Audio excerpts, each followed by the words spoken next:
The master Prakash classes YouTube channel आप सभी लोगों का स्वागत करता है। उत्तर प्रदेश में जूनियर शिक्षक भर्ती की तैयारी करने वाले सभी भाई और बहन तैयार हो जाइए अपने अनिवार्य प्रश्न पत्र यानी कि 50 नंबरों के सामान्य ज्ञान का प्रैक्टिस सेट सॉल्व करने के लिए। तो चलिए फटाफट हम लोग अपने 50 नंबरों के सामान्य ज्ञान का प्रैक्टिस सेट सॉल्व करते हैं और देखते हैं किसमें कितना है दम। यहाँ पर एक चीज़ ध्यान रखिएगा कि विकल्प आपको पढ़ना है। विकल्प पढ़ने के बाद फटाफट आप कमेंट बॉक्स में आंसर बताते चलिए अथवा आप अपने मन में भी आंसर को दोहरा सकते हैं। तो देखते हैं आज के अपने प्रैक्टिस सेट का पहला प्रश्न। इसमें लिखा गया है, संयुक्त राष्ट्र संघ द्वारा घोषित अंतर्राष्ट्रीय योग दिवस सारे विश्व के ग्रामीण और शहरी इलाकों में किस दिन मनाया जाता है। तो बहुत ही आसान प्रश्न है, कोई ज़्यादा दिमाग लगाने की जरूरत नहीं है। जो आपका अंतर्राष्ट्रीय योग दिवस है वो 21 जून को मनाया जाता है। चलिए आगे बढ़ते हैं अपने अगले पर्यावरण के प्रश्न पर। पर्यावरण एक अविभाज्य समष्टि है जिसकी रचना होती है। तो पर्यावरण की रचना किससे मिलकर होती है? यहाँ पर आपको पर्यावरण की परिभाषा बताना है और यहाँ पर आपका विकल्प डी वाला सही होगा। भौतिक, जैविक एवं सांस्कृतिक तत्वों को पारस्परिक क्रियाशील तत्वों से ये सारी चीज़ें मिलकर पर्यावरण का निर्माण करती हैं। ठीक है, इसके बारे में आप सब लोग पर्यावरण की बुक में डिटेल से पढ़ चुके होंगे। तीसरे नंबर पर चलते हैं, प्राकृतिक वनस्पति का सर्वाधिक विकसित क्षेत्र कौन सा है? तो प्राकृतिक रूप से सर्वाधिक जो विकसित क्षेत्र है दिए गए विकल्पों में से कौन सा होना चाहिए? तो यहाँ पर आपका पतझड़ वाले वन होना चाहिए। अब पतझड़ वाले वन का आप सभी लोग मतलब जानते होंगे। इसका मतलब ये नहीं होता है कि इसकी सारी पत्तियाँ गिर जाएं। इसका मतलब ये होता है कि यहाँ पर बहुत सारे जो है पेड़ पौधों की वैरायटीज़ पाई जाती हैं। दिए गए विकल्पों में आपका विकल्प बी सही रहेगा। आगे बढ़ते हैं अपने चौथे नंबर पर। भारतीय समुद्र तटीय जल के प्रदूषण का प्रमुख कारण क्या है? तो यहाँ पर सीधा सीधा आपको ये बताना है कि जलीय प्रदूषण का सबसे बड़ा कारण कौन सा है। तो जो उद्योगों से बड़े बड़े उद्योग जो स्थापित किए गए हैं उनसे जो कचरा निकलता है, बेकार सी अवशिष्ट पदार्थ निकलते हैं, वही हमारा वो सारी चीज़ें नदियों में और नदियों के माध्यम से समुद्रों में जाती हैं। तो वही हमारा समुद्री प्रदूषण का सबसे बड़ा कारण है, यानी कि यहाँ पर हमारा विकल्प सी बिल्कुल सही रहेगा। आगे बढ़ते हैं अपने अगले प्रश्न पर। जे थॉमसन के बारे में तो आप सभी लोग जानते होंगे। इन्हें किस खोज के लिए भौतिकी में नोबेल पुरस्कार दिया गया था? तो जे थॉमसन भाई साहब ये किस खोज से संबंधित हैं? तो इन्होंने इलेक्ट्रॉन की खोज की थी। ठीक है, विकल्प डी यहाँ पर हमारा बिल्कुल सही रहेगा। आगे बढ़ते हैं अपने छठवें नंबर के प्रश्न पर। तो अष्टक, जिसको हम लोग ऑक्टेन्स भी कहते हैं, के सिद्धांत के अनुसार यदि रासायनिक तत्वों को बढ़ते हुए परमाणु भार के अनुसार व्यवस्थित किया जाता है तो एक समान भौतिक और रासायनिक गुणों वाले जो तत्व होते हैं प्रत्येक कितने अंतराल पर आते हैं? तो प्रत्येक कितने तत्वों के अंतराल पर आते हैं? तो बहुत ज़्यादा डिटेल में अगर आप लोगों ने केमिस्ट्री पढ़ी होगी तो इसका आंसर दे सकते हैं। यहाँ पर आपका विकल्प बी यानी कि 9 तत्व आपका बिल्कुल सही रहेगा। सातवें नंबर पर चलते हैं। निम्नलिखित में से कौन सा युग्म सुमेलित नहीं है? इसमें से एक आपका जो है लिखा गया है ये गलत है। तो यहाँ पर कौन सा इंस्टीट्यूट कहाँ पर है यही आपको बताना है और इसमें से एक गलत है। गलत कौन सा है? Harishchandra research institute. तो हरिश्चंद्र रिसर्च इंस्टीट्यूट ये लिखा गया है तमिलनाडु में। ठीक है, अब आपको ये बताना है कमेंट बॉक्स में ये हरिश्चंद्र रिसर्च इंस्टीट्यूट कहाँ पर है। ये गलत है, ये कहाँ पर है ये आपको गूगल से सर्च करके या किसी बुक से सर्च करके आपको कमेंट बॉक्स में बताना है कि सातवें नंबर में हरिश्चंद्र रिसर्च इंस्टीट्यूट किस जगह पर है। चलिए आगे बढ़ते हैं। ऊर्जा का नवीनीकरण स्रोत कौन सा है? तो ये हर प्रैक्टिस सेट में मिलता रहता है। अब आप बताइए ऊर्जा का नवीनीकरण स्रोत कौन सा है दिए गए विकल्पों में से? तो नवीनीकरण जो स्रोत है वो पौधे हैं।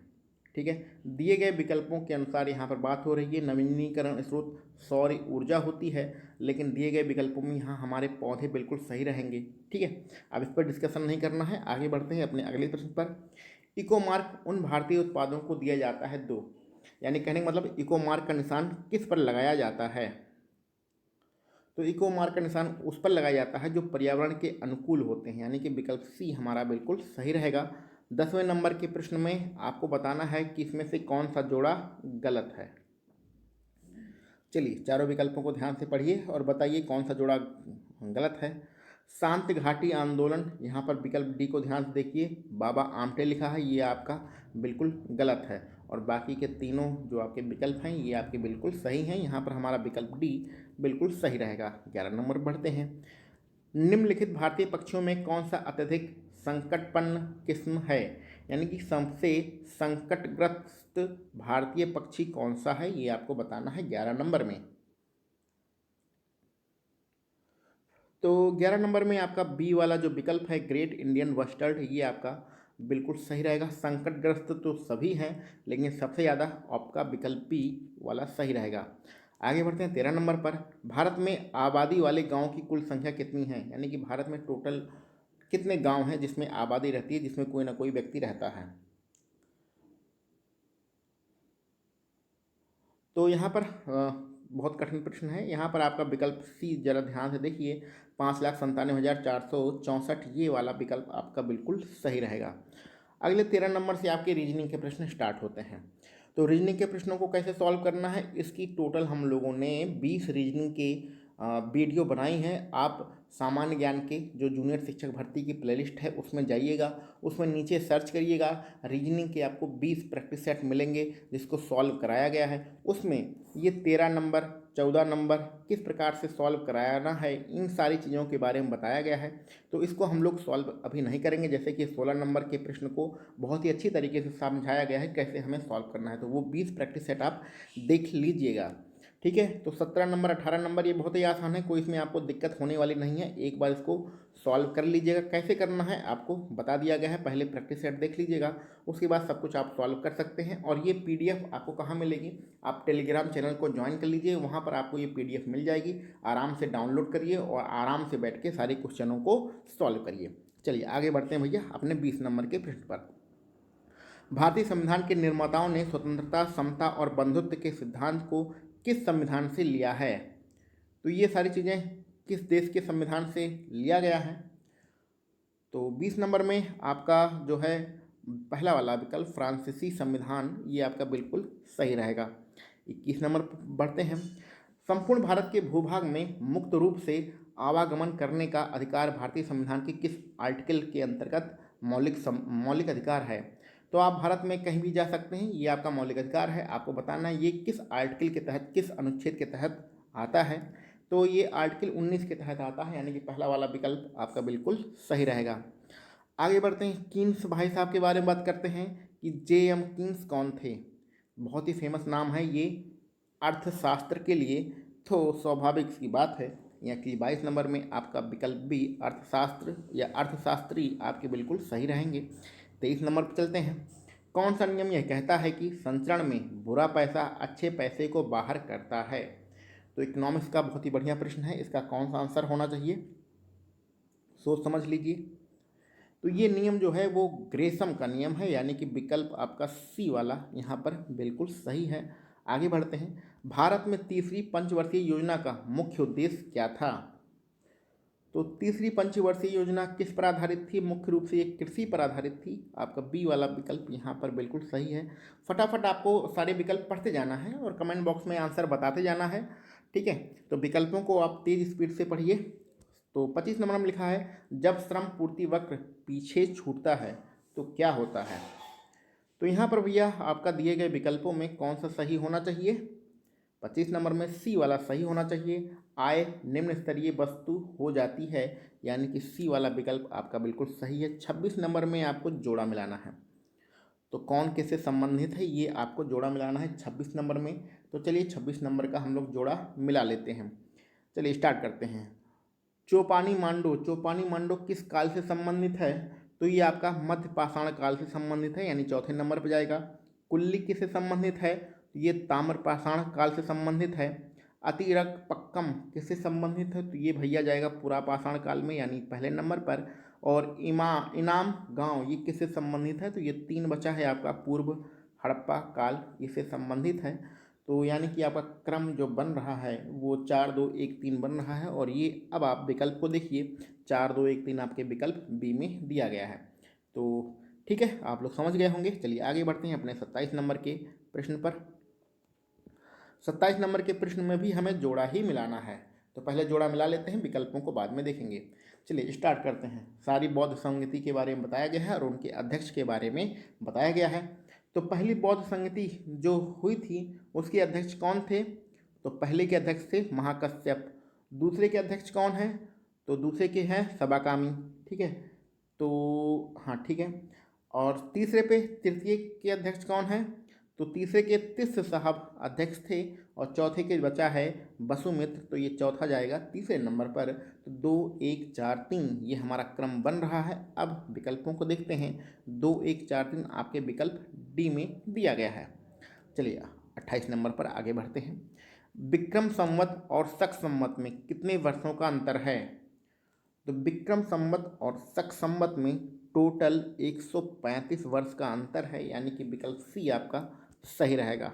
आगे बढ़ते हैं। किस राजा को मोहम्मद गोरी ने चंदावर के युद्ध में हराया था?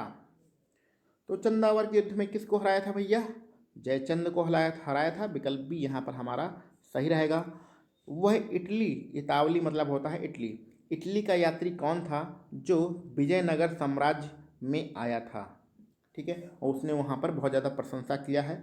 तो 30 नंबर में क्या नाम रहेगा उस इटली के यात्री का जो विजयनगर आया था? ये जितने भी यात्री हैं, चाहे मौर्य काल में आए हों, चाहे गुप्त काल में आए हों, चाहे विजयनगर साम्राज्य में आए हों, चाहे अकबर के समय या जहांगीर के समय, किसी के भी समय में आए हों, ये ऐसे 10-20 लोगों के नाम हैं, इनको रट्टा मार लीजिएगा। ठीक है, तो निकोलो डी कोंटी हमारा बिल्कुल सही रहेगा। कोंटी आप याद कर लीजिए, विकल्प भी यहाँ पर सही रहेगा। आगे बढ़ते हैं। अकबर का शासन किस लिए जाना जाता है? तो चलिए विकल्प नीचे दिए गए हैं और इसमें से कौन कौन सा अकबर के शासन के बारे में सही रहेगा। तो ये आपका जो पहला दिया गया है अकबर का शासन, इसके लिए प्रसिद्ध है। दूसरा और तीसरा, ये तीनों चीज़ों के लिए अकबर का शासन प्रसिद्ध है, यानी कि यहाँ पर आपका 31 नंबर में कौन सा विकल्प सही होना चाहिए? 31 नंबर में आपका बी वाला विकल्प 1 2 3 ये आपका सही होना चाहिए। चलिए आगे बढ़ते हैं। वह यूरोपीय शक्ति कौन है जिसने शिवाजी को तोप और गोला बारूद दिया था? तो तोप और गोला बारूद किसने दिया था शिवाजी को? तो फ्रांसीसियों ने नहीं दिया था, पुर्तगालियों ने दिया था। विकल्प भी हमारा यहाँ पर बिल्कुल सही है। 33 नंबर में भी आपको जोड़ा मिलाना है, तो चलिए जोड़ा मिलाते हैं, बाद में विकल्पों को देखेंगे। कौन सा आंदोलन किससे संबंधित है यही आपको बताना है 33 नंबर में। चलिए, अहमदिया आंदोलन किससे संबंधित है? तो अहमदिया आंदोलन कादियानी साहब से संबंधित है। यहाँ पर कादियानी को याद रखिए, सिर्फ एक नाम याद रखिए, पूरा नाम आपको पढ़ने की आवश्यकता नहीं है। देवबंद आंदोलन किससे संबंध है? ननौतबी को याद रखिएगा। और नदत उर उलेमा ये जो है ये दूसरे नंबर पर जाएगा, नुमानी के पास में। और अहद हदीस आंदोलन किससे संबंधित है? ये बली अल्लाह यानी कि आपके पहले नंबर पे जाएगा। तो 4 3 2 1 ये आपका विकल्प सही रहेगा। 4 3 2 1 ये आपका विकल्प सी वाला बिल्कुल सही है।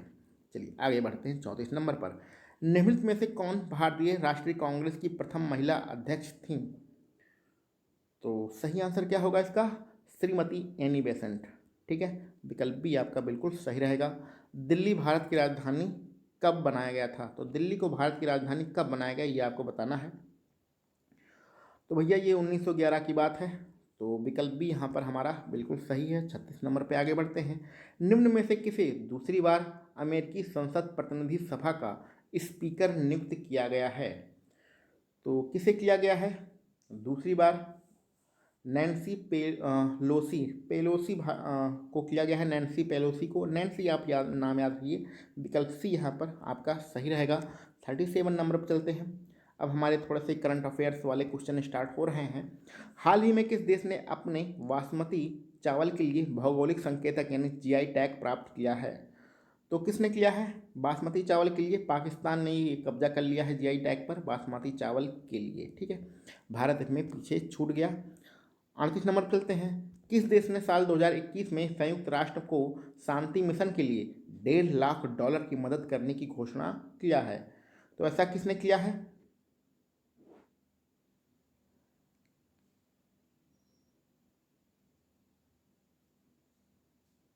$1.5 लाख की मदद करने की घोषणा किया है। तो 38 नंबर का प्रश्न हम लोग यहाँ पर अभी छोड़ देते हैं। ठीक है, ये 38 नंबर का प्रश्न थोड़ा सा इसमें कन्फ्यूजन है, आप इसको थोड़ा सा देख लीजिएगा डिटेल में, फिर उसको हम लोग बाद में सॉल्व करेंगे। तो 38 नंबर का कुछ जो आंसर होगा वो आप किसी बुक से ढूंढिएगा, अभी इसमें थोड़ा सा कन्फ्यूज हो रहा है कि इसका क्या आंसर हो सकता है। आगे बढ़ते हैं 39 नंबर पर। हाल ही में अमास से अमासेबेलू ग्राम किस राज्य का पहला सौर ऊर्जा संचालित ग्राम बना है? तो ये जो ग्राम है वो किस राज्य में है? तो ये भैया कर्नाटक में है, यानी कि पहला वाला विकल्प आपका बिल्कुल सही रहेगा। 40 नंबर पर चलते हैं। हाल ही में राष्ट्रीय नागरिक रजिस्टर का दूसरा और अंतिम मसौदा जारी किया गया है। तो ये जारी कहाँ किया गया है 40 नंबर में? तो ये असम में जारी किया गया है। ठीक है, नेशनल रजिस्टर ऑफ सिटीजन्स ये असम के लिए आया था, तो विकल्प डी यहाँ पर हमारा बिल्कुल सही रहेगा। भारत का कौन सा राज्य बांग्लादेश से 3 तरफ से घिरा हुआ है? तो 3 तरफ से 3 यानी कि त्रिपुरा, विकल्प डी हमारा बिल्कुल सही है। ठीक है, यहाँ पर 3 है, यहाँ पर त्रिपुरा है, दोनों मैच कर रहे हैं। आगे आपको बढ़ना है। पूसा बोल्ड किस फसल की प्रजाति है? तो पूसा बोल्ड जो प्रजाति है वो सरसों की है। ठीक है, आगे बढ़ते हैं। 43 नंबर पर इसमें भी आपको क्या करना है भैया, जोड़ा मिलाना है। तो कौन सा दोआब किन नदियों के बीच में बना है, यही आपको जोड़ा मिलाना है। अच्छा, दोआब को याद रखना बहुत ही आसान होता है। जैसे कि हम लोग पहले इसको सॉल्व कर लेते हैं। आपके कौन से नंबर का प्रश्न है? 43 नंबर का प्रश्न है, इसको पहले सॉल्व कर लेते हैं। चलिए, तो बिस्त जो दोआब है वो किसे देखिए, बिस्त को ध्यान से देखिए, ये कहाँ जाएगा? ये तीसरे नंबर पर जाएगा, ब्यास और सतलज। तो बिस्त में बा और यहाँ पर ब्या और सा और ता, तो आधा इसमें आधा सा लिखा है, ता लिखा है, यानी कि सा और ता सतलज। ठीक है, तो बिस्त मतलब आधा बा और सा ता, यानी कि ब्यास और सतलज मिला के बिस्त बना है। आगे बढ़ते हैं। हमारा बारी दोआब कहाँ पर जाएगा? दूसरे नंबर पे, रावी पर। तो बा से हो जाएगा ब्यास और रा से हो जाएगा रावी। ठीक है, अब रचना कहाँ पर जाएगा आपका? रा फॉर रचना और चा फॉर चिनाव, यानी कि रावी और रा फॉर रावी, ये इसमें रचना में देखिए, रा फॉर रावी और चा फॉर चिनाव, यानी कि रावी और चिनाब पर जाएगा। और चाज दोआब किस पे जाएगा? चा फॉर चिनाब और जा फॉर झेलम। अब जा से झेलम नहीं बनता है, लेकिन आप अंग्रेजी वर्णमाला पढ़े होंगे, तो चा छा जा झा, तो सॉरी ये एक फनी ट्रिक हो गई। तो झा से पहले जा आता है। ठीक है, तो यानी झा और जा एक ही समझ लीजिए इसे। तो चाज मतलब चिनाब और झेलम, तो ये चौथे नंबर पे जाएगा। ठीक, तो मतलब कैसे भी अपना ट्रिक बना लीजिए, कोई दिक्कत की बात नहीं है। तो कौन सा आपका विकल्प सही हुआ? 3 2 1 4 हमारा क्रम बन रहा था, तो 3 2 1 4 आपका पहले नंबर पे ही दिया गया है। चलिए आगे बढ़ते हैं। 44 नंबर पर, कपास की खेती के लिए जो सर्वोत्तम मिट्टी होती है वो कौन सी होती है? तो कपास की खेती सबसे ज़्यादा किस में होती है भैया? काली मिट्टी में होती है। काली मिट्टी सबसे ज़्यादा कहाँ पाई जाती है? महाराष्ट्र में पाई जाती है। इसलिए महाराष्ट्र में कपास का उत्पादन सर्वाधिक होता है। महाराष्ट्र में जब कपास का उत्पादन सर्वाधिक होता है तो कपास से सूती कपड़ा बनाया जाता है, इसलिए महाराष्ट्र में सूती कपड़ा भी सर्वाधिक मात्रा में बनाया जाता है। तो इस तरह आप याद कर सकते हैं। आगे बढ़ते हैं। इसमें भी आपको जोड़ा मिलाना है। कौन सा परमाणु केंद्र कहाँ पर है, इसका आपको जोड़ा मिलाना है। चलिए फटाफट हम लोग जोड़ा मिला लेते हैं। तो तारापुर कहाँ पर है? तारापुर आपको जाएगा महाराष्ट्र में। रावत भाटा कहाँ है? रावत भाटा जाएगा राजस्थान के पास। और काकरापारा कहाँ है? काकरापारा जाएगा आपका, भूलिएगा नहीं, गुजरात में है। और कैगा कहाँ पर है? कैगा आपका जाएगा नंबर 1 पर, कर्नाटक में। इस प्रकार 4 3 2 1 आपका क्रम बन रहा है। और ये कहाँ पर है? 4 3 2 1 विकल्प सी में है। ठीक है, चलिए आगे बढ़ते हैं अपने अगले प्रश्न पर। दिए गए विकल्पों में से कौन भारत के लिए 1946 के यूनाइटेड किंगडम कैबिनेट मिशन का सदस्य नहीं था? अब कभी कभी ऐसे प्रश्न आते हैं आपके पेपर में कि आप घूम जाइए, मतलब सीधा सीधा नहीं पूछ सकता है। सीधा अगर इस प्रश्न को हम लोग सीधे तरीके से पढ़ना चाहें तो इसमें सीधा सीधा लिखा है कि 1946 में क्या आया था भैया? कैबिनेट मिशन आया था, जिसमें एक अध्यक्ष थे और 2 सदस्य थे। अब दिए गए विकल्पों में कौन कैबिनेट मिशन का सदस्य नहीं है, सिर्फ आपको इतना बताना है। तो 46 नंबर में सबको पता है, ये जॉन बपिस्ता, ये फालतू की चीज़ लिखी है, ये कैबिनेट मिशन में शामिल नहीं थे। ठीक है, अलेक्जेंडर साहब और लॉरेंस साहब और स्टैनफोर्ड क्रिप्स, ये आपके कैबिनेट मिशन में शामिल थे। आगे बढ़ते हैं 47 नंबर पर। राज्य के नीति निर्देशक सिद्धांत किस प्रकार मौलिक अधिकारों से भिन्न हैं? चलिए विकल्प पढ़िए और इसका आंसर बताइए। तो जो नीति निर्देशक सिद्धांत होते हैं वो परिवर्तनीय नहीं है, जबकि मौलिक अधिकार परिवर्तनीय हैं।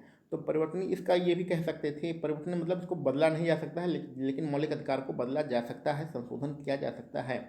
और नीति निर्देश सिद्धांत के बारे में हम लोग ये भी कह सकते हैं कि ये राज्य चाहे लागू करे चाहे ना लागू करे, ये राज्य के ऊपर डिपेंड करता है, लेकिन मौलिक अधिकार जो होते हैं वो राज्य लागू करने के लिए बाध्य होता है। यानी नीति निर्देश सिद्धांत में राज्य लागू करने के लिए बाध्य नहीं है, लेकिन मौलिक अधिकारों में राज्य लागू करने के लिए बाध्य हो जाता है। आगे बढ़ते हैं 48 नंबर पर। भारत के संविधान के किस संशोधन विधेयक को भारत के संविधान के किसी संशोधन विधेयक को, अब इसके आगे कौन सा वाक्य सही रहेगा ये आपको बताना है विकल्प पढ़कर।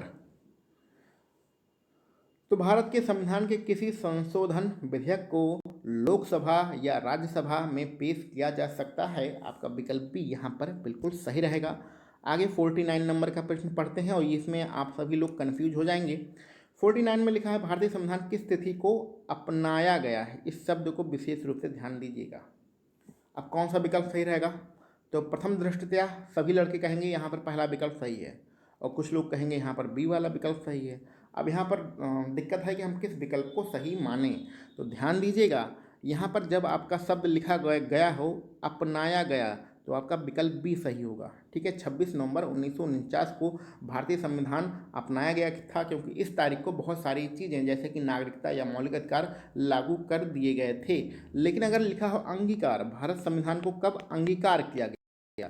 ठीक है, अंगीकार का मतलब इसको धारण किया गया, तो कब किया गया, तो 26 जनवरी 1950 को किया गया था, जिस दिन हमारा गणतंत्र दिवस मनाया जाता है।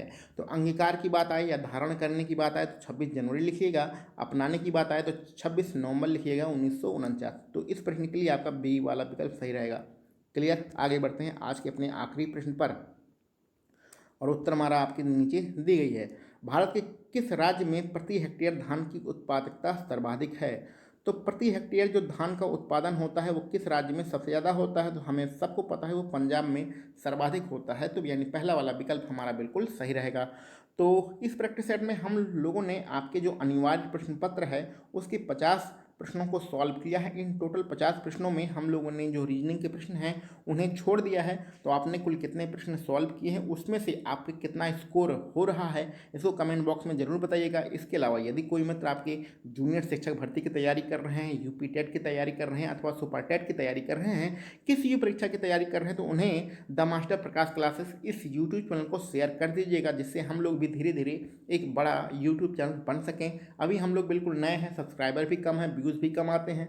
आप लोग साथ देते रहिए, एक दिन हम लोग भी आप लोगों के सहयोग से एक बड़ा यूट्यूब चैनल बन जाएंगे। तो चलिए मिलते हैं हम लोग अपने अगले किसी प्रैक्टिस सेट में। आप सभी लोगों को वीडियो देखने के लिए बहुत बहुत धन्यवाद।